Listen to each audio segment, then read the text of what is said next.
Narito na naman ang mainit na balita mula sa mundo ng politika. Isang malaking controversy ang pumukaw ng pansin sa mga kamakailang ulat kung saan sinasabing ang unang ginang ng Pilipinas, si Lizata Nasmags, ay iniuugnay sa isang isyu ng iligal na pulburon na nagdulot ng kaguluhan sa bansa. Ayon sa ilang mapagkakatiwalaang sources, may mga aligasyon na ang First Lady ay kasabwat ni President Coutinho Norte Jr. sa pagpapalaganap ng mga iligal na pulburon. Isang malupit na paratang ibinabato kay First Lady Lizata Nas. Ayon sa mga ulat, pinagtibay ng mga ahensya ng gobyerno ang pagkakaroon ng mga koneksyon ng mga sindikato ng pulburon. Ipinahayag din ng ilang nangangalagang mga testigo na may mga lihim na operasyon na sinasabing pinamumunuan ng ilang matataas na opisyal kabilang na ang pamilya Marcos. Ang isyong ito ay naging usapan sa mga social media at nagdulot ng matinding tensyon sa buong bansa. Habang ang mga akusasyon ay patuloy na umiikot, hindi nagpapatinag si First Lady Lizata Nasmags sa isang pahayag na mariing itinanggi ni Liza ang lahat ng paratang na siya ay sangkot sa anumang uri ng iligal na gawain.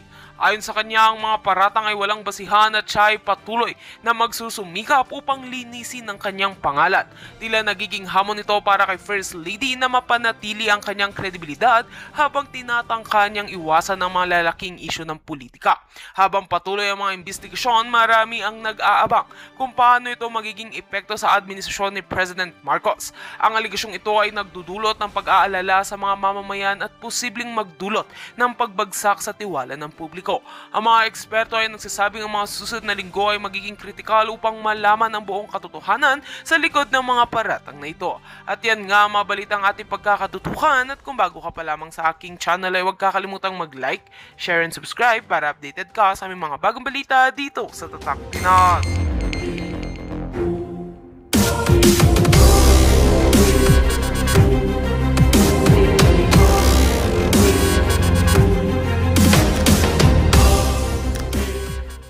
Yan pa ba talaga yung iba pang gold na natira maliban doon sa binenta nila? Saan napunta ang pera? So yun yung mga ganon na tayo mga ordinaryong tao na wala tayong access, wala tayong kakayahan para i-check yan, panagutin yan. Ang may mga kakayahan yan, dapat yung mga matitinong mga political leaders natin. Pero wala nang gumagawa dahil magkakasabwat sila. Di ba? Balikan ko lang, I think naputol ako doon kanina, doon sa bridge, okay? Na dapat nilang managot dahil 1 billion, ano yon, yung 1.2 billion ang ginastos doon. Okay, tignan natin. Okay? Mga hitad. Yung Santa Maria Bridge na yon. Na kung saan bumagsak the other day. Bumagsak yon at sinasabi, mga kababayan, iyon ay isinisinan naman kay Pangulong Duterte ng mga nagpapakalat ng fake news ng mga trolls ni Lizata Nas na yan daw ay panahon ni Duterte. Mga bobo talaga.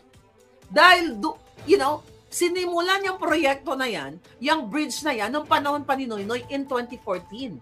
Sa halagang 1.2 billion na budget for that, for that project.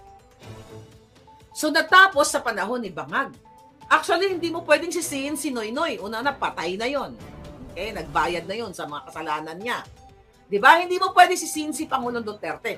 Dahil kung matino ka, kung ikaw ay leader, dahil panahon mo na you have to ensure, you have to make sure na ito bang mga project na ito ay nasa tama bang alignment. Ang mga bakal, yung mga materialis ba, pulido ba ito?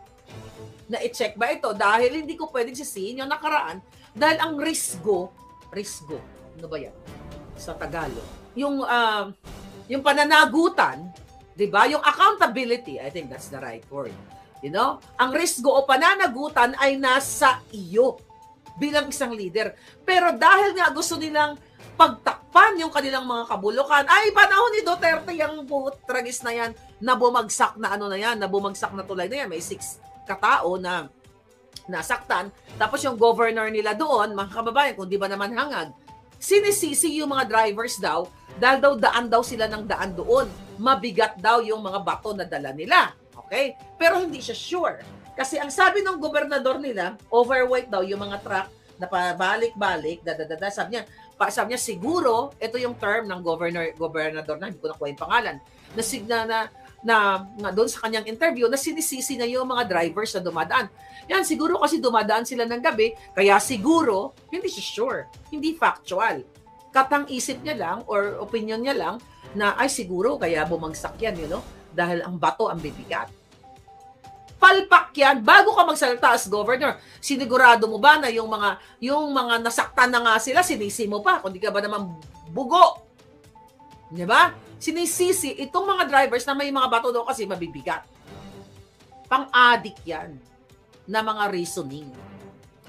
Then, sisisihin mo si Duterte dahil 2018. 2018 daw, panahon pa ni Duterte. Pero ang mga hangag, ang mga budol, mga palangga, ayaw nila sabihin na panahon ni Noynoy sinimulan ang proyekto na yon.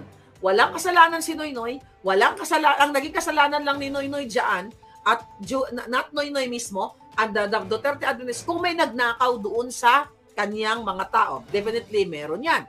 At doon sa panahon ni Pangulong Duterte, kung may nag-kickback na mga engineers, contractors, and everything, which is rampant na sa atin yan.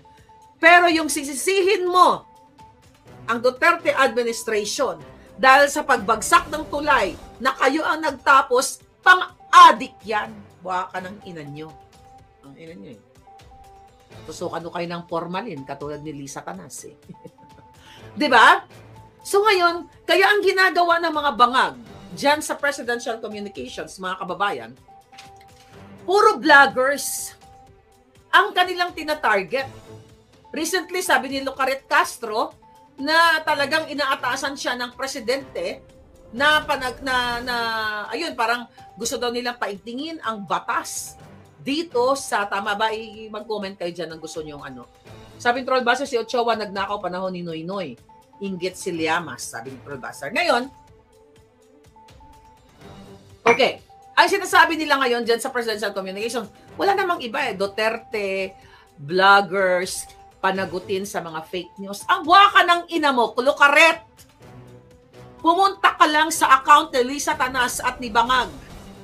Kung gusto mong magkaroon ng batas at bitayin o gurgurin ang mga pasimuno ng mga trolls, si Lisa Tanas at si Marcos Jr. mismo ang unang mabibital. Dahil noong 2022, if you talk about jokingly, dahil sabi ninyo, dahil ayaw niyong i-take na nagjo-joke lang ang Pangulong Duterte na gurgurin niya, na sana gurgurin na lang yung 15 para makapasok yung kanyang mga kandidato, di ba? That was joke, tapos binailan nila ng kaso.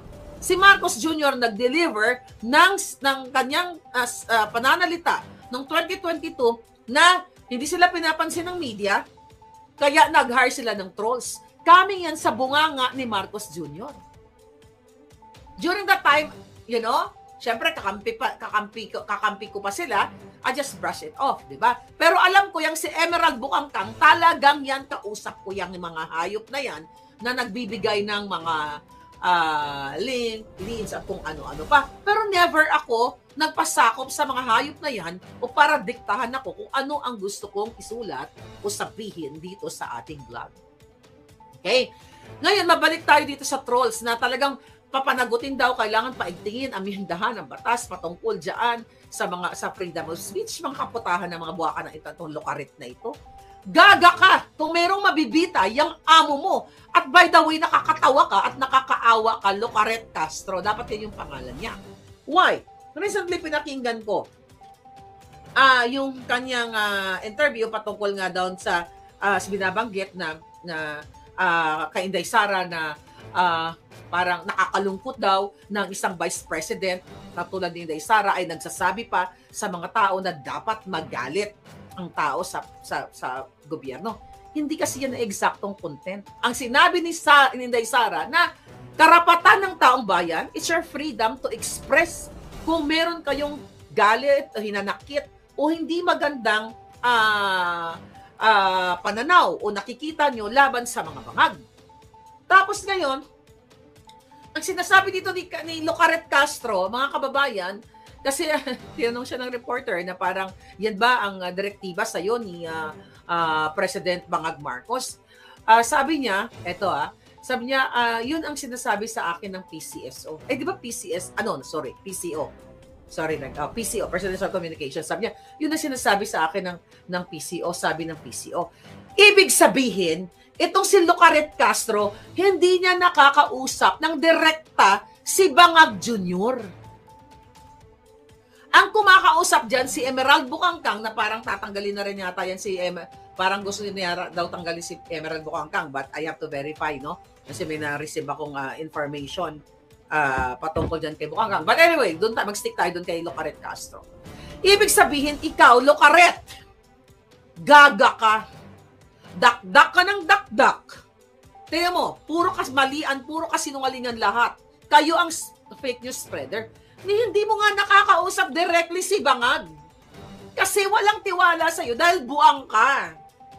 Ang role mo lang ay mag-attack, magdakdak ng walang sense.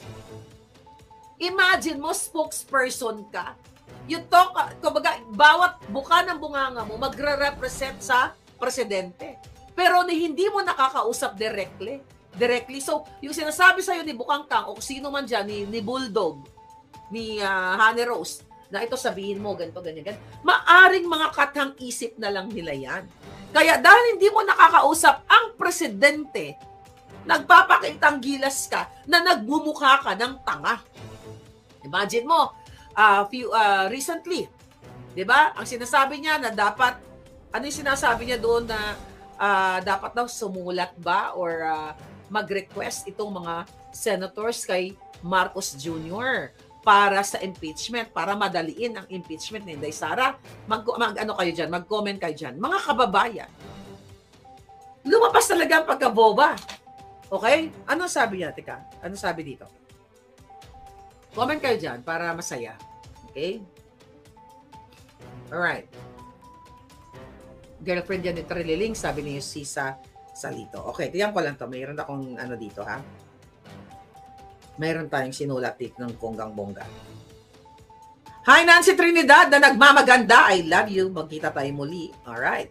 Okay. So dahil dito, sinabi dito sa balita 15 hours ago na may sinabi kasi si Lucaret Castro. Okay? Ito, ang sabi niya, okay, para daw mapapabilis niya yung pag-impeach, ang impeachment trial kay Inday Sara, ay dapat, okay, mag-send ng sulat, letter of request, etong mga senador o, you know, like si Escudero, kay Bangag, para nga mapabilis ang pag-impeach kay Inday Sara. Tanga! Abogadong pulpul. Gaga ka ba? Di ba? Bakit siya gaga? Mga kababayan, ang impeachment, okay, ay wala dapat impluwensya ang presidente sa tunay na usapin. Sandali, May sinulat natin dito kanina. Okay. Okay. Dapat, ang presidenteng matino, hindi siya dapat nakikialam dito sa usapin ng impeachment. Pero nakita naman natin yan nung panahon ni Noynoy, yung pag-impeach nila kay CJ Corona ay nagkaroon ng bayaran na 20 billion pesos. At yan recently na ni sino yon? Dating who's that yung tumatakbo ngayon ng senador? Si Gonzales, Norberto Gonzales. Sinabi ni Norberto Gonzales na during panahon ni Noynoy, nagkaroon ng bayaran ng 20 million pesos para impluwensyahan ang impeachment ni laban kay CJ Corona.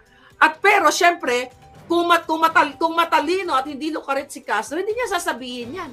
Hindi niya sasabihin sa public na, kayo dyan sa Senate, sumulat kayo, mag-send kayo ng letter request letter kay Bangag para mapabilis ang impeachment trial kay Inday Sara. Oh my God. Nilulubog niya ang sarili niya sa kumunoy o sa kanal na mabaho pa sa kipay ni Lisa Tanas. Dahil what? Hindi dapat makialam ang presidente diyan sa impeachment na yan. By what? Dahil mayroong tinatawag na separation of powers. Hindi pwedeng manghimasok yan. At mayroong tinatawag na proseso or constitutional process sa pag-impeach sa isang impeachable officer, which is hindi naman impeachable si Inday dahil nga gawa-gawa lang nila yang mga binabato nila kay Inday Sara to damage control, to cover up sa lahat ng pagnanakaw ni Marcos Jr., ni Lisa Tanas, ng mga buwaka ng inang sa Wadcom, Tricom, katulad na lamang ng 5,500 control, ang program funds, ang pag-zero sa PhilHealth, at yan ngayon, dinig na dinig nyo sa Korte Suprema na di-download nila ang pondo ng PhilHealth papunta sa National Treasury para makuha nila yung pera at sasabihin nila ay binudget doon sa mga infrastructure which is funded already. Nakita nyo yon? Ito ay mga cover-up. Kaya ang motivation nila to fast-track o to impeach Inday Sara para nga mawala na si Inday sa limelight ang mga Duterte at maghari ang mga demonyong kidnapper katulad ni Lisa Tanas at ni Bangag, ang mga magnanakaw at patuloy kayong magiging purita at patuloy kayong tatangis, iiyak na lang dahil one day, ang mga anak nyo na ang mautdan ng daliri o uutdan sang ulo o magurgur ng mga sindikatong mafyang Marcos Bangag administration na ito. Diba? Team Kain Suka, Locarit yan, sabi ni BCBs. Ngayon mga kababayan, kung matino itong si Locarit Castro, which is Locarit nga, diba, as spokesperson ng presidente, dahil ang matinong presidente, dapat yan ay presidente ng lahat. Ibig sabihin, hindi ka dapat nagpapakita ng pagkutya mo sa ibang sektor ng lipunan, katulad na lamang nung sinabi ni Bangag na ang mga senatorial balls ni Pangulo Duterte ay parang pinabili lamang ng suka. Di ba? At nabigyan ng Certificate of Candidacy. Bilang isang presidente na matino ay hindi ka naggaganyan-ganyan. Well, yun yung strategy nila. To destroy others para masabihin na sila ay wala daw bahid ng korupsyon o pagnanakaw ang kanya mga Senate slate. Iwala ba kayo doon? Yan po, yung buwaka ng inang Dodong Pacquiao na yan, tignan mo na lang, kinain yung suka niya. Si Tolin, lahat halos ng mga nandoon. Anyway, mga kababayan, lumabas ang pagiging hangag, ang pagiging bangag ni pagiging Locaret ni Castro dahil dakdak siya ng dakdak na hindi niya ginagamit yung kanyang utak. Ang ginagamit na yung bunganga niya na hindi nagja-jive, hindi nagko-coordinate sa batas, hindi nagko-coordinate sa moral obligation niya sa taong bayan, na hindi siya dapat maggaganon, na hindi nga niya nakakausap ng diretso ang presidente. Dahil mismo tama ka kay drama and movies, na ang promotor o pasimuno ng fake news and trolls, walang iba kundi si Marcos Jr., si Lisa Tanas, yung mga inayupak na yan, Tricom, Quadcom na yan, bakit ka mo? Hanggang ngayon, ang ating nakakaawa na policeman na si Colonel Grijaldo, nakadetine pa sa Station 6. Nasaan ang hustisya? Nasaan yung mga kabaro mong police Colonel Grijaldo na tahimik ngayon, na ikinulong yan si Colonel Grijaldo. Nagsasuffer ang kanyang pamilya dahil lamang siya ay nanindigan at sinabi niya na siya ay ginamitan ng impluwensya ng pang-abuso na kapangyarihan ni Abante Dila at ni Fernandez para impluwensyahan ang kanyang statement para sabihin at aaminin na ang panahon ni Duterte ay mayroong reward system. So dahil nagsabi itong si Colonel Grijaldo, mga kababayan, ayun hanggang ngayon kulong. Ngayon, freedom niya yon ng kanyang expression, ng kanyang personal knowledge na yes, kasi nakita niyo naman sa video, di ba?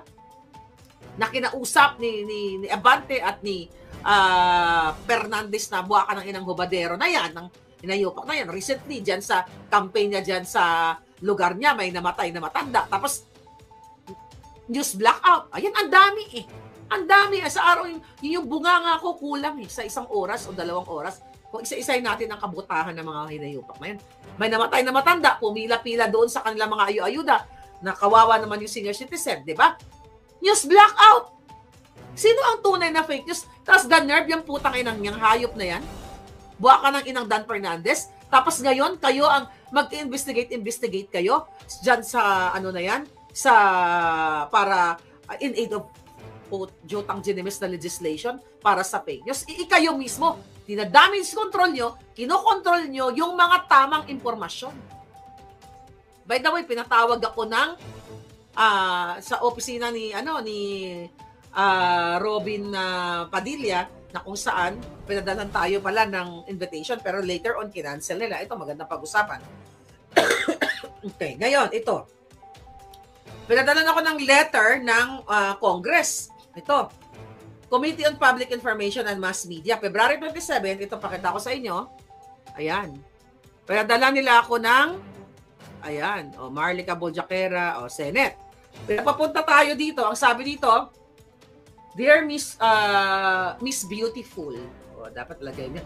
This Miss Alindogan, the Committee on Public Information and Mass Media, chaired by Senator Robin Padilla, would like to invite you as a resource person to the second public hearing on proposed Senate Resolution number 191, resolution calling for the adoption of an interagency approach in the formulation of policies against the proliferation and spread of false information or fake news, and directing the same Committee on Public Information and Mass Media to conduct an inquiry. The last time na nag-conduct sila ng inquiry is 2022. Ngayon lang nasundan. I don't know kung anong pumasok sa isipan ni Robin Padilla, kung ano agenda niya. I hope maganda yung agenda niya dito.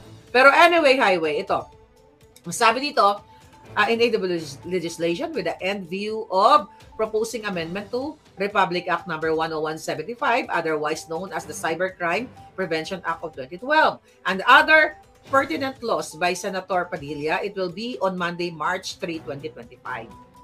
March 3 dapat. Pero, ito yung kasabay na nag-issue ang Korte Suprema. Okay? Nag-issue ang Korte Suprema sa TRICOM, sa Huwadcom, na mga hayop na yan, na magpaliwanag sila dito sa Korte kung bakit nila ginigipit ang mga vloggers, 37 vloggers, including me.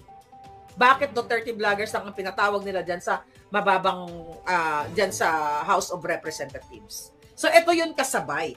Then, mga kababayan, like few minutes ago lang, sabi dito, Dear Sir, Madam, please be advised of the scheduled public hearing of the Committee on Public Information and Mass Media on Monday, March 2025, 1:30 p.m. at the Senator Rector Room on PSR 191, proliferation of spread or false information or fake news has been canceled. Has been canceled. Wala nakasabi na, just kung magkaroon ba ng rescheduling or whatever.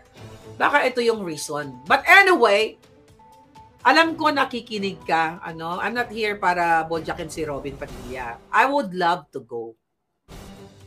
Papayagan niyo mo lang ako na mag-Zoom. Maririnig niyo kung anong gusto niyong marinig. I will respect all of you. Pero never ever ko kayong tatawagang Your Honor. Kasi wala naman kayong mga honor. Okay? But, hindi ako magmumura.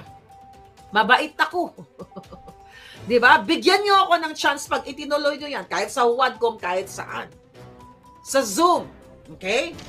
Kasi tatanungin ko kayo mga baka ng ina ninyo, which particular post ang pinost ko na fake news.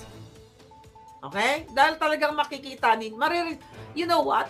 Kag yang matuloy itong hearing mo, Senator Robin Padilla, give me a chance to speak via Zoom. Then you will hear kung anong gusto mong marinig. Music to your ears, lahat kayo ng mga Filipino. Di ba? Kasi, huwag kayong mag-invite dyan para lang mag-contempt ng mga Duterte supporters. At siguro, di ba gagawin ni Robin Padilla yan dahil kilala naman natin na kaalyado siya ng Pangulong Duterte. So, yan. So, ngayon, ito yung mga nangyayari sa ating bayan. Recently, nagkaroon ng direktiba. 3 days ago, kapapasok lang, kaupo lang nitong Dizo na ito, dyan sa DOTR. Nagkaroon ng mass termination o mass resignation doon sa 400 people, over 100 engineers, undersecretaries, and everything para daw magawa niya yung mandato niya. As a leader, hindi mo kailangan magtanggal o manawagan ng mass termination o mass resignation. Kasi kung matino kang leader, ikaw mismo ay magiging good example whether kapapasok mo lang dyan, which is kakakaso mo lang, ipakita mo na leader ka. So, bubuuin mo. 'Di ba? Ang isang organization ng malinis at maayos para sa ikaunlad ng bayan. But that's not gonna happen. Kasi kung meron dapat mag-resign, Vince Dizon, yung amo mong julol na si Marcos Jr. na adik, hindi yung mga engineers dyan na 400, imagine ninyo. Then recently, nagbigay ng statement itong si Jay Ruiz dyan sa Presidential Communications naman na mass termination din o mass resignation. Well, I called it mass termination. Pinapaganda lang nila mass resignation.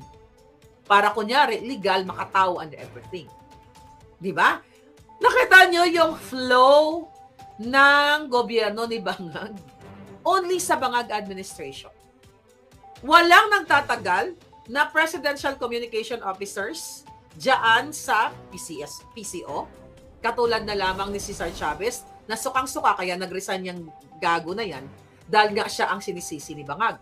At yung Castro na yan, hindi rin yan magtatagal. Kasi kapag nilulubog niya lalo ang Bangag, tatanggalin din yan. Ganon kahayop ang gobyerno ni Bangag Jr. Kapag tapos ka na nilang gagamitin, basahan ka na sa kanila o pwede ka nilang gurgurin. By the way, mabalik ko lang. Kasi I talk about gurgur. You talk about Pangulong Duterte na pinapakasuhan ng Bangag administration yung kanyang mga joke na gugurgurin itong 15 na to. Pero ikaw, Tore, kayong mga hangal kayo, you did not bother to file a case o to investigate ang nagurgur na PSG dahil nakita si Lisa Tanas na bumubuka-buka ka, na nakipagkangkanga, nag-itot-itot ang bigatla habang siya ay adik na adik. Hangal na hangal. O, nasa cloud 9 ang gaga. Diba? Bakit hindi mo paimbestigahan, Tori, sino ang pinagurgor ni Lisa Tanas o sinong nagurgor na PSG na inuutusan niya ang iba dyan, mga bagman na PSG, at ang ibang PSG ay nahuhuli sila sa kanilang pulboronic session, bukangkang session, kaya ginugurgur o kunwari nagurgur o nagpagurgur sa kanilang sarili. Bakit yan ang hindi mo paimbestigahan? Toring hangal. Bakit hindi mo paimbestigahan ang kidnapping ni Lisa Marcos at ni Marcos Jr. sa 2 bata sa Turkey na anak ni Francis Lloyd Tichua? Na illegal business partner ayon kay Sheena, pangalanan ko na kasi yung interview natin parating na. Illegal business with yung kanyang ex-partner with Lisa Tanas, the reason why nakakuha ng protection. Okay? Si Sheena sa Belgium. Now, you know na. Wala na siya sa Turkey ngayon. Napunta ako na sa Belgium. At alam naman nila Lisa Tanas na nasa Belgium yung si distressed mother. Kaya nga pinapahunting nila yung fighter. You know? I'm not saying na ayoko sabing kawawa si Sheena kasi she's a fighter. She's beautiful soul and a fighter. Like you guys. Bakit hindi mo pa imbestigahan yan, Tore, ang lahat ng kidnapping case ni Lisa Marcos? At bakit hindi mo pa imbestigahan baka ng inaka itong kidnapping ngayon sa batang 14 years old? Bakit ngayon cover up kayo, mga hayop kayo na wala na sa media? Kayo naman mga media, mga bayaran, bakit wala kayong follow up? Bakit hindi nyo hikotarin? Mag-insist kayo nasaan ang hot pursuit na sinasabi ni John Vic Remulla ng DILG na nagkaroon noong February 25. Ayan si Remulla, may pangarap yan maging presidente. Yung gonggong na yan. Tomorrow, I'll talk about the Sabongeros. May bago kasi ngayong balita. You know, yung tungkol sa bail. But I'll talk about that later. Hindi ko pa nababasa yung ibang mga detalyado. Okay, detalye. What else? Ano pa ang mga pinagsasabi natin dito? Okay. Ngayon, itong si Lucaret Castro, sinasabi niya doon sa kanyang mga pronouncement na bakit daw si Inday Sara ay hindi nagsalita laban sa kanyang ama noong panahon ni Pangulong Duterte ay si Pangulong Duterte ay napangalan ng most corrupt. Hangal ka, buang ka Castro. Most corrupt? Napatunayan ninyo na ang mga Duterte ay most corrupt? Nasaan ang ninakaw niya? Ang amo mo, Lucaret Castro, inilagay sa Guinness Book World of Record. At pumunta ka sa pahayagan at may kaso pa sa Amerika, magnanakaw si Marcos Jr. Huwag niyong baliktarin ang pagnanakaw ni Bangag at ng pamilya niya. Huwag niyong ipasa sa mga Duterte. May bahay ba si Duterte sa Forbes Park? May bahay ba si Duterte sa kung saang mga ibang bansa? Yeah? May maipakita ba kayong ninakaw ni PRRD? Kayo ang fake news, mga buwaka ng Genemis kayo. Nasaan ang ninakaw ni PRRD na sinasabi mong most corrupt, Lucaret Castro? Nasaan? Magpakita ka, hindi puro laway lang na mapanghi. Yung mukha mo, Castro, kasing panghi ng bunganga mo. Kamag-anak mo ba si NPA Franz Castro? Asyano di yan, hinahunting. Lahat naman kami hinahunting, hindi lang si distressed mother. Kaya nga nung nag-usap kami, pareho kami ng kapalaran. Hinahunting kami ng mga gago.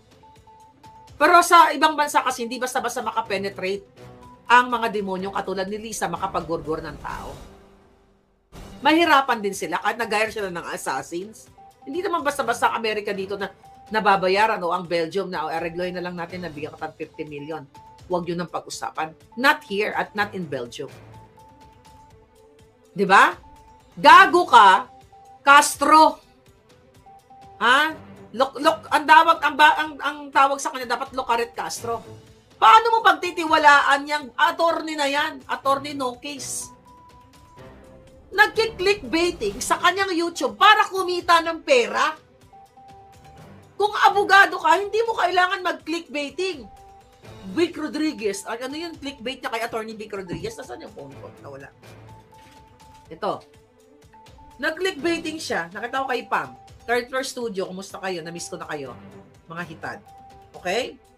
Number 56 sa Balota. Attorney Vic Rodriguez and magagawa tayo ng mga campaign natin. Pambansang dalaga. Tignan ko lang. Pinosyo ni Pambansang dalaga ng Pilipinas. Okay. Para a few days ago yata yun. Okay. Katulad nito. Paano mo pagtitiwalaan itong si Lucaret Castro sa kanyang mga clickbaiting? Ayan o, clickbaiting niya. O, naka-views. Attorney Vic Rodriguez nilaglag na si VP Sara. Nagpakasasa raw sa pondo ng DepEd. Clickbaiting and fake news. Ibig sabihin itong gagang abogadong Lucaret lumalamon sa pag-spread ng fake news.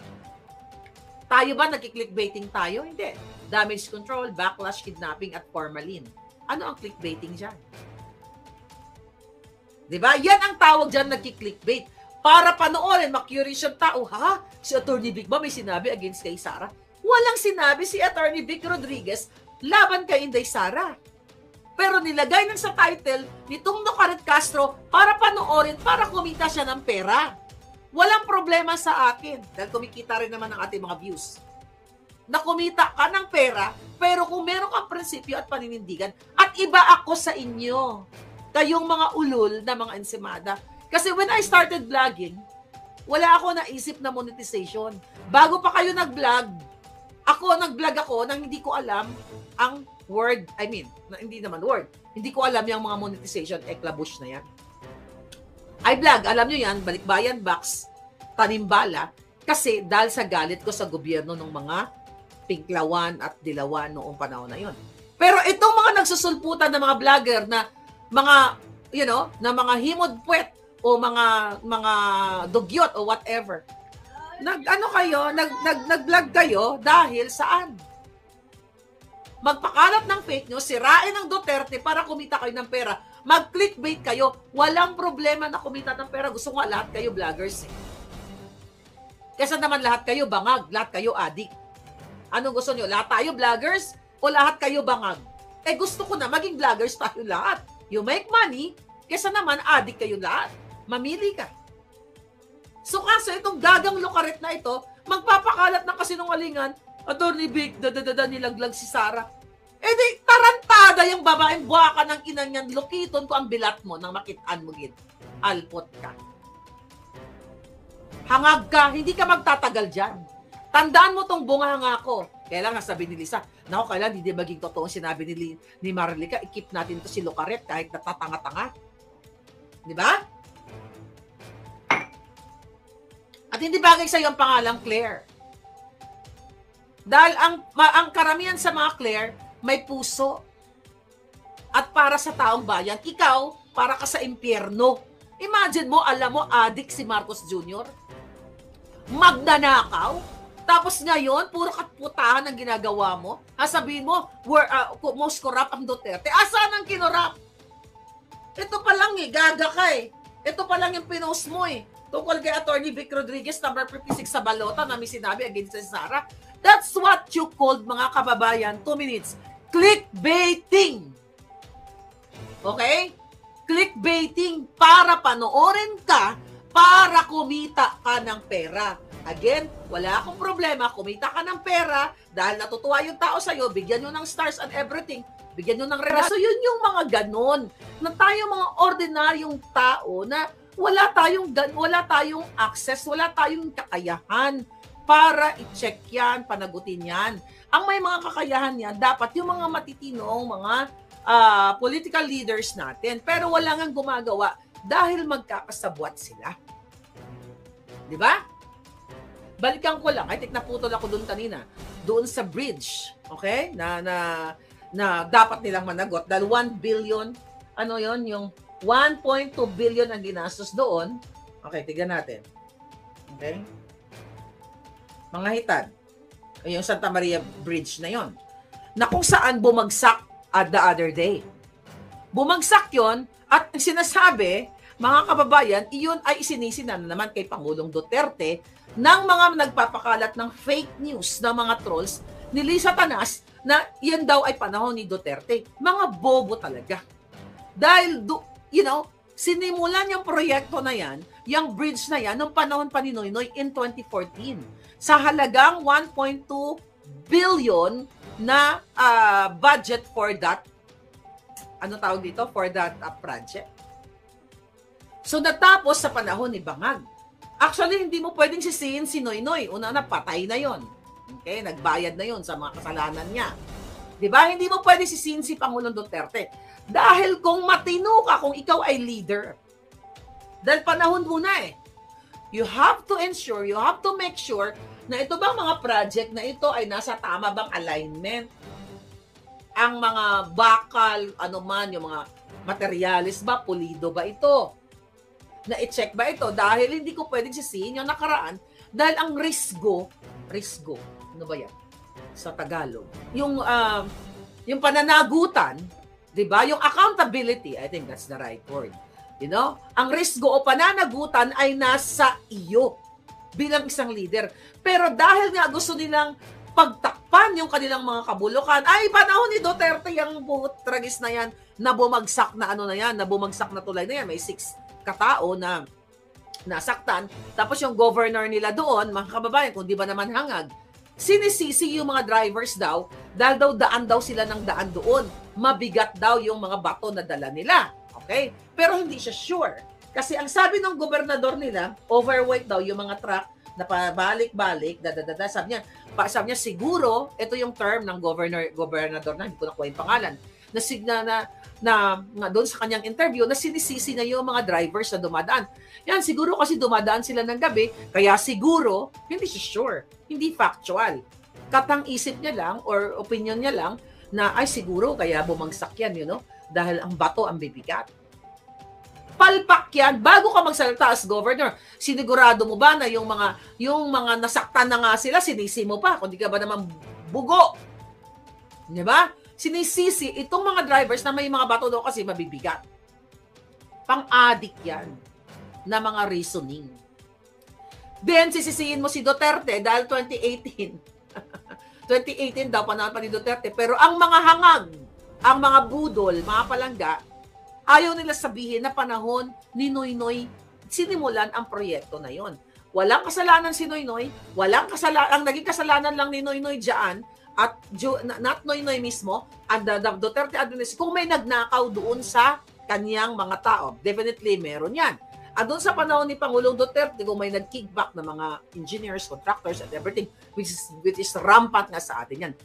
Pero yung sisisihin mo ang Duterte administration dahil sa pagbagsak ng tulay na kayo ang nagtapos, pang-adik yan. Buha ka ng ina nyo.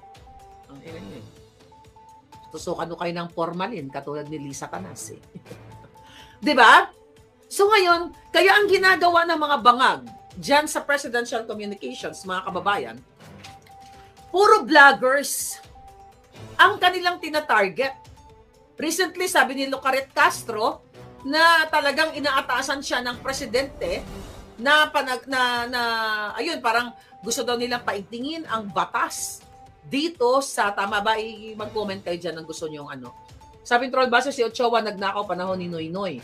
Inggit si Llamas, sabi ni Trollbuster. Ngayon, okay, ang sinasabi nila ngayon dyan sa presidential communications, wala namang iba Duterte, vloggers, panagutin sa mga fake news. Ang waka ng ina mo, Lucaret! Pumunta ka lang sa account ni Lisa Tanas at ni Bangag. Kung gusto mong magkaroon ng batas at bitayin o gurgurin ang mga pasimuno ng mga trolls, si Lisa Tanas at si Marcos Jr. mismo ang unang mabibitay. Dahil nga, noong 2022, if you talk about jokingly, dahil sabi ninyo, dahil ayaw niyong i-take na nagjo-joke lang ang Pangulong Duterte na gurgurin niya, na sana gurgurin na lang yung 15 para yun, makapasok yung kanyang mga kandidato, di ba? That was joke, tapos binailan nila ng kaso. Si Marcos Jr. nag-deliver ng kanyang pananalita noong 2022 na hindi sila pinapansin ng media, kaya nag-hire sila ng trolls. Coming yan sa bunganga ni Marcos Jr. During that time, syempre kakampi ko pa sila, I just brush it off, di ba? Pero alam ko yung si Emerald Bukangkang, talagang yan kausap ko yung mga hayop na yan na nagbibigay ng mga leads at kung ano-ano pa. Pero never ako nagpasakop sa mga hayop na yan o para diktahan ako kung ano ang gusto kong isulat o sabihin dito sa ating vlog. Okay? Ngayon, mabalik tayo dito sa trolls na talagang papanagutin daw, kailangan paigtingin, amendahan ang batas patungkol dyan sa freedom of speech, mga kaputahan ng mga buwaka ng itong Lucaret na ito. Gaga ka kung merong mabibita yung amo mo. At by the way, nakakatawa ka at nakakaawa ka, Lucaret Castro. Dapat yan yung pangalan niya. Why?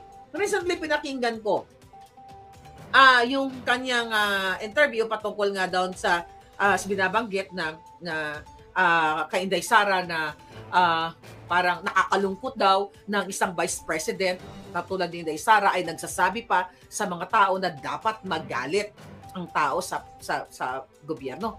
Hindi kasi yan na eksaktong content. Ang sinabi ni Inday Sara na karapatan ng taong bayan, it's your freedom to express kung meron kayong galit o hinanakit o hindi magandang pananaw o nakikita nyo laban sa mga bangag. Tapos ngayon, ang sinasabi dito ni Lucaret Castro, mga kababayan, kasi tinanong siya ng reporter na parang, yan ba ang direktiba sa'yo ni President Bangag Marcos?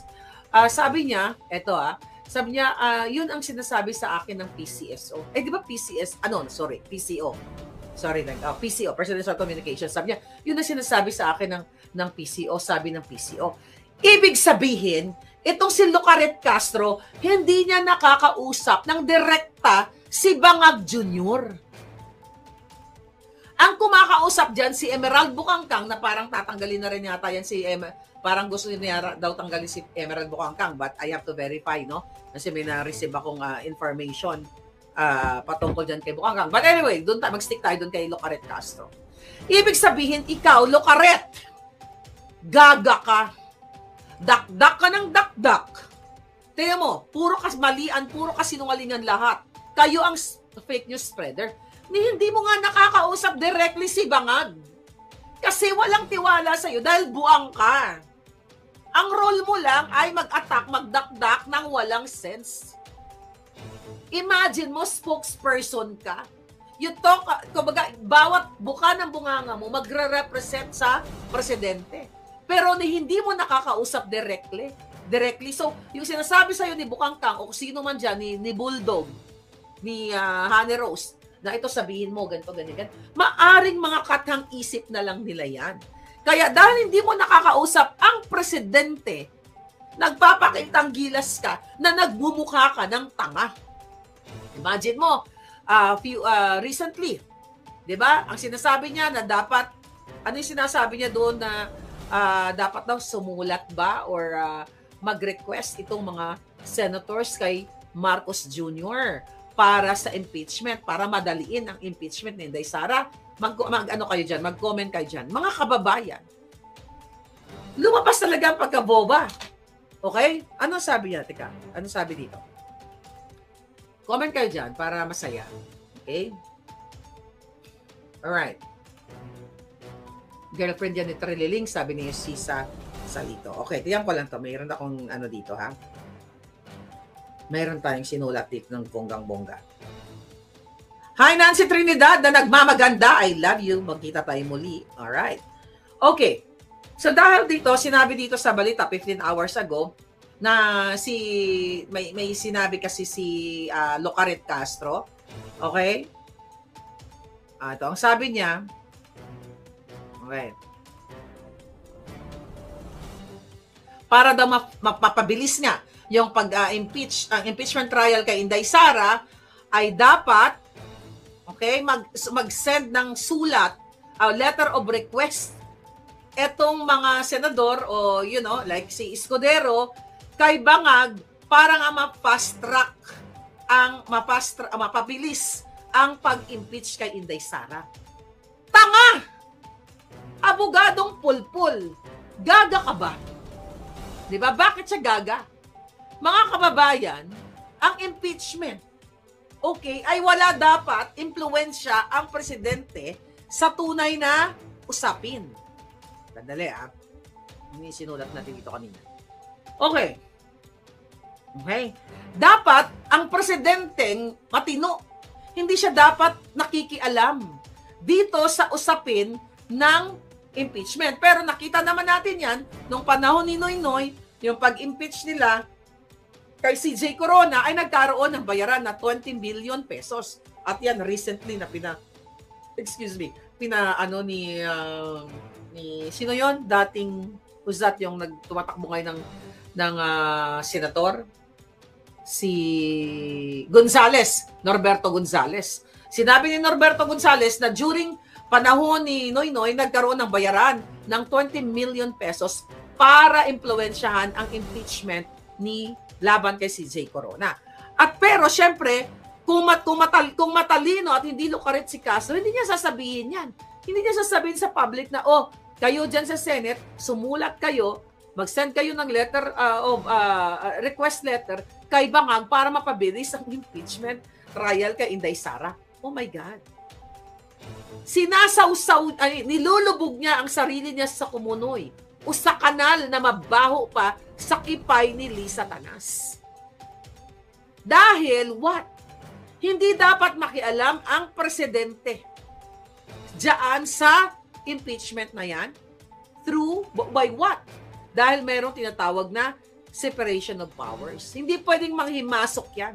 At mayroong tinatawag na proseso or constitutional process sa pag-impeach sa isang impeachable officer, which is hindi naman impeachable si Inday dahil nga gawa-gawa lang nila yung mga binabato nila kay Inday Sara to damage control, to cover up sa lahat ng pagnanakaw ni Marcos Jr., ni Lisa Tanas, ng mga buwaka ng inang sa Wadcom, Tricom, katulad na lamang ng 5,500 control, ang program funds, ang pag-zero sa PhilHealth, at yan ngayon, dinig na dinig nyo sa Korte Suprema, na dinownload nila ang pondo ng PhilHealth papunta sa National Treasury para makuha nila yung pera at sasabihin nila ay binudget doon sa mga infrastructure which is funded already. Nakita nyo yon? Ito ay mga cover-up. Kaya ang motivation nila to fast track o to impeach Inday Sara para nga mawala na si Inday sa limelight ang mga Duterte at maghari ang mga demonyong kidnapper katulad ni Lisa Tanas at ni Bangag, ang mga magnanakaw at patuloy kayong magiging purita At patuloy kayong tatangis, iiyak na lang dahil one day, ang mga anak nyo na, ang mautdan ng daliri, uutdan sang ulo, o magurgur ng mga sindikatong mafiyang Marcos Bangag administration na ito. Diba? Team Kain Suka, Locarit yan, sabi ni BCBs. Ngayon mga kababayan, kung matino itong si Locarit Castro, which is Locarit nga, diba, as spokesperson ng presidente, dahil ang matinong presidente, dapat yan ay presidente ng lahat. Ibig sabihin, hindi ka dapat nagpapakita ng pagkutya mo sa ibang sektor ng lipunan, katulad na lamang nung sinabi ni Bangag na ang mga senatorial balls ni Pangulo Duterte ay parang pinabili lamang ng suka. 'Di ba? At nabigyan ng Certificate of Candidacy. Bilang isang presidente na matino ay hindi ka naggaganyan-ganyan. Well, yun yung strategy nila. To destroy others para masabihin na sila ay wala daw bahid ng korupsyon o pagnanakaw ang kanya mga Senate slate. Wala ba kayo doon? Yan po, yung baka ng inang Dodong Pacquiao na yan, tignan mo na lang, kinain yung suka niya. Si Tolin, lahat halos ng mga nandoon. Anyway, mga kababayan, lumabas ang pagiging hangag, ang pagiging bangag ni Locaret, ang pagiging Locaret ni Castro, dahil dakdak siya ng dakdak na hindi niya ginagamit yung kanyang utak. Ang ginagamit niya yung bunganga niya na hindi nagja-jive, hindi nagko-coordinate sa batas, hindi nagko-coordinate sa moral obligation niya sa taong bayan, na hindi siya dapat magagaganon, na hindi nga niya nakakausap ng diretso ang presidente. Dahil mismo, tama ka, K-drama and movies, na ang promotor o pasimuno ng fake news and trolls, walang iba kundi si Marcos Jr. Si Lisa Tanas. Yung mga inayupak na yan, Tricom, Quadcom na yan, bakit kamo? Hanggang ngayon, ang ating nakakaawa na policeman na si Colonel Grijaldo, nakadetine pa sa Station 6. Nasaan ang hustisya? Nasaan yung mga kabaro mong police, Colonel Grijaldo, na tahimik ngayon? Na ikinulong yan si Colonel Grijaldo.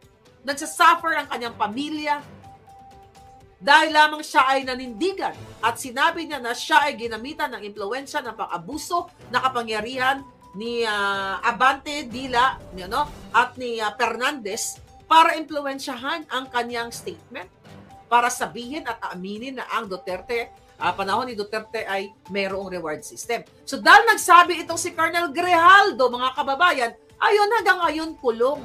Ngayon, freedom niya yon ng kanyang expression, ng kanyang personal knowledge, na yes, kasi nakita niyo naman sa video, di ba? Na kinausap ni Abante at ni Fernandez na buha ka ng inang hubadero na yan, ng inayupak na yan. Recently, dyan sa campaign niya, dyan sa lugar niya, may namatay na matanda. Tapos, news blackout. Ayan, ang dami eh. Ang dami. Sa araw, yung bunganga ko kulang sa 1 oras o 2 oras. Kung isa-isay natin ang kabutahan ng mga hinayupak na yan. May namatay na matanda, pumila-pila doon sa kanilang mga ayu-ayuda, na kawawa naman yung senior citizen, di ba? News blackout. Sino ang tunay na fake news? Tapos the nerve, yung putang inang niyang hayop na yan. Buha ka ng inang Dan Fernandez. Tapos ngayon, kayo ang mag-investigate kayo dyan sa in aid of Jotang Ginemes na legislation para sa fake news. Kayo mismo, dinadamage control nyo, kinokontrol nyo yung mga tamang impormasyon. By the way, pinatawag ako ng sa opisina ni Robin Padilla, na kung saan pinadalan tayo pala ng invitation, pero later on kinancel nila. Ito, magandang pag-usapan. Okay, ngayon, ito. Pinadalan ako ng letter ng Congress. Ito, Committee on Public Information and Mass Media, February 27, ito pakita ko sa inyo. Ayan. Pinadala nila ako ng, Marlica Bojaquera, Senate. Pinapapunta tayo dito. Ang sabi dito, Dear Miss Beautiful, dapat lagay niya. This Miss Alindogan, the Committee on Public Information and Mass Media, chaired by Senator Robin Padilla, would like to invite you as a resource person to the second public hearing on proposed Senate Resolution number 191, resolution calling for the adoption of an interagency approach in the formulation of policies against the proliferation and spread of false information or fake news, and directing the same Committee on Public Information and Mass Media to conduct an inquiry. The last time na nag-conduct sila ng inquiry is 2022. Ngayon lang nasundan. I don't know kung anong pumasok sa isipan ni Robin Padilla, kung ano agenda niya. I hope maganda yung agenda niya dito. Pero anyway, highway, ito. Masabi dito, enable legislation with the end view of proposing amendment to Republic Act number 10175, otherwise known as the Cybercrime Prevention Act of 2012, and other pertinent laws by Senator Padilla. It will be on Monday, March 3, 2025. March 3 dapat. Pero, ito yung kasabay na nag-issue ang Korte Suprema. Okay? Nag-issue ang Korte Suprema sa TRICOM, sa HUADCOM, na mga hayop na yan, na magpaliwanag sila dito sa Korte kung bakit nila ginigipit ang mga vloggers, 37 vloggers, including me. Bakit do 30 vloggers ang pinatawag nila dyan sa mababang, dyan sa House of Representatives. So, ito yun kasabay. Then, mga kababayan, like few minutes ago lang, sabi dito, Dear Sir, Madam, please be advised of the scheduled public hearing of the Committee on Public Information and Mass Media on Monday, March 2025, 1:30 p.m. at the Senator Rector Room on PSR 191, proliferation of spread of false information or fake news has been canceled. Has been canceled. Wala nakasabi na, just kung magkaroon ba ng rescheduling or whatever. Baka ito yung reason. But anyway, alam ko nakikinig ka, I'm not here para boljakin si Robin Padilla. I would love to go.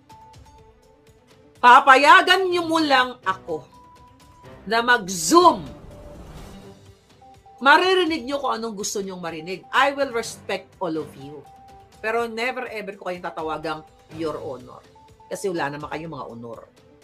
Okay? But, hindi ako magmumura. Mabait ako. Diba? Bigyan nyo ako ng chance pag itinuloy nyo yan. Kahit sa HUADCOM, kahit saan. Sa Zoom. Okay? Kasi tatanungin ko kayo mga baka ng ina ninyo, which particular post ang pinost ko na fake news. Okay? Dahil talagang makikita you know what? Kag yang matuloy itong hearing mo, Senator Robin Padilla, give me a chance to speak via Zoom. Then you will hear kung anong gusto mong marinig. Music to your ears, lahat kayo na mga Filipino. Di ba? Kasi, huwag kayong mag-invite dyan para lang mag-contempt ng mga Duterte supporters. At siguro, di ba gagawin ni Robin Padilla yan dahil kilala naman natin na kaalyado siya ng Pangulong Duterte. So, yan. So, ngayon, ito yung mga nangyayari sa ating bayan. Recently, nagkaroon ng direktiba. 3 days ago, kapapasok lang, kaupo lang nitong Vince Dizon na ito, dyan sa DOTR, nagkaroon ng mass termination o mass resignation doon sa 400 people, over 100 engineers, undersecretaries, and everything, para daw magawa niya yung mandato niya. As a leader, hindi mo kailangan magtanggal o manawagan ng mass termination o mass resignation. Kasi kung matino kang leader, ikaw mismo ay magiging good example, whether kapapasok mo lang dyan, which is kakakaso mo lang, ipakita mo na leader ka. So, ibubuuhin mo. Diba? Ang isang organization ng malinis at maayos para sa ikaunlad ng bayan. But that's not gonna happen. Kasi kung meron dapat mag-resign, Vince Dizon, yung amo mong julol, na si Marcos Jr. na adik, hindi yung mga engineers dyan na 400, imagine ninyo. Then recently, nagbigay ng statement itong si Jay Ruiz dyan sa Presidential Communications naman na mass termination din o mass resignation. Well, I called it mass termination. Pinapaganda lang nila mass resignation. Para kunyari, legal, makataw and everything. Di ba? Nakita nyo yung flow ng gobyerno ni Bangag. Only sa Bangag administration. Walang nagtatagal na presidential communication officers diyan sa PCO Katulad na lamang ni Cesar Chavez, na sukang-suka kaya nag-resign yung gago na yan dahil nga siya ang sinisisi ni Bangag. At yung Castro na yan, hindi rin yan magtatagal. Kasi kapag nilulubog niya lalo ang Bangag, tatanggalin din yan. Ganon kahayop ang gobyerno ni Bangag Jr. Kapag tapos ka na nilang gagamitin, basahan ka na sa kanila o pwede ka nilang gurgurin. By the way, mabalik ko lang. Kasi I talk about gurgur. You talk about Pangulong Duterte na pinapakasuhan ng Bangag administration yung kanyang mga joke na gugurgurin itong 15 na to. Pero ikaw, Tore, kayong mga hangal kayo, you did not bother to file a case o to investigate ang nagurgur na PSG dahil nakita si Lisa Canas na bumubuka-buka ka, na nakipagkangkanga, nag-itot-itot ang bigatla habang siya ay adik na adik. Halang na, hangal na hangal. O, nasa cloud 9 ang gaga. Diba? Bakit hindi mo paimbestigahan, Tore, sino ang pinagurgor ni Lisa Canas o sinong nagurgor na PSG na inuutusan niya ang iba dyan, mga bagman na PSG, at ang ibang PSG ay nahuhuli sila sa kanilang pulboronic session, bukakang session, kaya ginugurgur o kunwari nagurgur o nagpagurgur sa kanilang sarili. Bakit yan ang hindi mo paimbestigahan? Toring hangal, bakit hindi mo paimbestigahan ang kidnapping ni Lisa Marcos at ni Marcos Jr. sa 2 bata sa Turkey na anak ni Francis Lloyd Tichua? Na illegal business partner ayon kay Sheena, pangalanan ko na kasi yung interview natin parating na. Illegal business with yung kanyang ex-partner with Lisa Canas, the reason why nakakuha ng protection, okay, si Sheena sa Belgium. Now, you know na. Wala na siya sa Turkey ngayon. Napunta ako na sa Belgium. At alam naman nila Lisa Canas na sa Belgium yung si distressed mother. Kaya nga pinapahunting nila yung fighter. I'm not saying na ayoko sabing kawawa si Sheena kasi she's a fighter. She's beautiful soul and a fighter. Like you guys. Bakit hindi mo pa imbestigahan yan, Tore, ang lahat ng kidnapping case ni Lisa Marcos? At bakit hindi mo pa imbestigahan baka nang inaka itong kidnapping ngayon sa batang 14 years old? Bakit ngayon cover up kayo, mga hayop kayo na wala na sa media? Kayo naman mga media, mga bayaran, bakit wala kayong follow-up? Bakit hindi nyo hikotarin? Mag-insist kayo, nasaan ang hot pursuit na sinasabi ni John Vic Remulla ng DILG na nagkaroon noong February 25. Ayan si Remulla, may pangarap yan maging presidente. Yung gunggong na yan. Tomorrow, I'll talk about the Sabongeros. May bago kasi ngayong balita. Yung tungkol sa bail. But I'll talk about that later. Hindi ko pa nababasa yung ibang mga detalyado. Okay, detalye. What else? Ano pa ang mga pinagsasabi natin dito? Okay. Ngayon, itong si Lucaret Castro, sinasabi niya doon sa kanyang mga pronouncement na bakit daw si Inday Sara ay hindi nagsalita laban sa kanyang ama noong panahon ni Pangulong Duterte ay si Pangulong Duterte ay napangalan ng most corrupt. Hangal ka, buang ka, Castro. Most corrupt? Napatunayan ninyo na ang mga Duterte ay most corrupt? Nasaan ang ninakaw niya? Ang amo mo, Lucaret Castro, inilagay sa Guinness Book World of Record. At pumunta ka sa pahayagan at may kaso pa sa Amerika, magnanakaw si Marcos Jr. Huwag niyong baliktarin ang pagnanakaw ni Bangag at ng pamilya niya. Huwag niyong ipasa sa mga Duterte. May bahay ba si Duterte sa Forbes Park? May bahay ba si Duterte sa kung saang mga ibang bansa? Yeah? May maipakita ba kayong ninakaw ni PRRD? Kayo ang fake news, mga buwaka ng Genemis kayo. Nasaan ang ninakaw ni PRRD na sinasabi mong most corrupt? Lucaret Castro. Nasaan? Magpakita ka, hindi puro laway lang na mapanghi. Yung mukha mo, Castro, kasing panghi ng bunganga mo. Kapag anak mo ba si NPA Franz Castro? Asiano di, yan, hinahunting. Lahat naman kami hinahunting, hindi lang si distressed mother. Kaya nga nung nag-usap kami, pareho kami ng kapalaran. Hinahunting kami ng mga gago.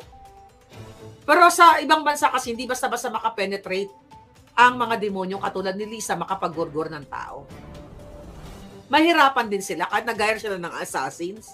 Hindi naman basta-basta ang Amerika dito na nababayaran o ang Belgium na aregloy na lang natin na bigyan ka 50 million. Huwag yun ang pag-usapan. Not here at not in Belgium. 'Di ba? Gago ka, Castro. Ha? Ang tawag sa kanya dapat Locaret Castro. Paano mo pagtitiwalaan yung attorney na yan? Attorney no case. Nagki-clickbaiting sa kanyang YouTube para kumita ng pera. Kung abogado ka, hindi mo kailangan mag-clickbaiting.